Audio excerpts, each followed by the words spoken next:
বন্ধুরা আসসালামু আলাইকুম, কেমন আছেন সবাই? আশা করি সকলেই ভালো আছেন। আলহামদুলিল্লাহ আমিও ভালো আছি। আজকের এই ভিডিওতে আলোচনা করব ভিডিওতে ভিউ কেন আসে না বা আমার ভিডিও সার্চ র্যাঙ্কে কেন যায় না। তো বিস্তারিত এই ভিডিওতে জানতে পারবেন। দয়া করে ভিডিওটি শুরু থেকে শেষ পর্যন্ত দেখবেন, কেউ টেনে টেনে দেখবেন না। আর টেনে দেখলে কিন্তু কিছুই বুঝতে পারবেন না। আপনি একজন নতুন ইউটিউবার যদি হয়ে থাকেন, আপনার ভিডিওতে যদি কোনো ভিউজ সাবস্ক্রাইব না আসে, তাহলে বুঝে নিতে হবে আপনার এসইওর ঘাটতি আছে।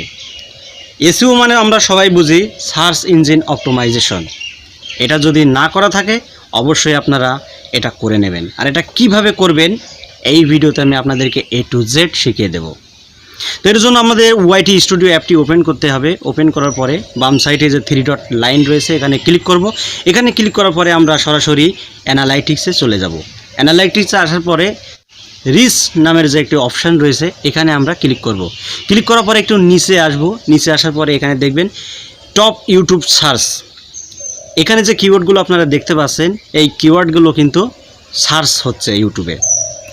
এইগুলোই কিন্তু র্যাঙ্কিং ট্যাগ। তো এটা আপনারা এখান থেকে স্ক্রিনশট মেরে নেবেন। স্ক্রিনশট করার পরে আপনারা একটি নোটপ্যাডে যাবেন।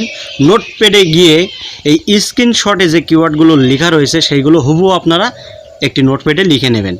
লিখে নেওয়ার পরে আপনারা ওই যে ভিডিওটি পাবলিশ করবেন কিন্তু আপনার ভিডিও ওই রিলেটেড হওয়া লাগবে কিন্তু, ঠিক আছে?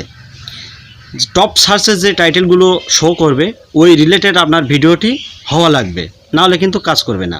হ্যাঁ, এবার নোটপ্যাডে লেখার পরে ওই ভিডিওর ট্যাগ বক্সে এই যে নোটপ্যাডে যে আপনারা টাইটেলগুলো লিখেছেন সেগুলো দিয়ে দেবেন। দেওয়ার পরে আপনারা ভিডিওটি পাবলিশ করে দেবেন। দেখবেন আপনার ভিডিওটি সার্চ র্যাঙ্কে চলে গেছে। আর যখনই সার্চ র্যাঙ্কে চলে যাবে আপনার ভিডিও, তখন দেখবেন দর্শকরা কিন্তু আপনার ভিডিওটি দেখবে এবং আপনার সাবস্ক্রাইবও বাড়বে, আপনার ভিডিওর ভিউজও বাড়বে। তো এটাই হলো সার্চ ইঞ্জিন অপটিমাইজেশন।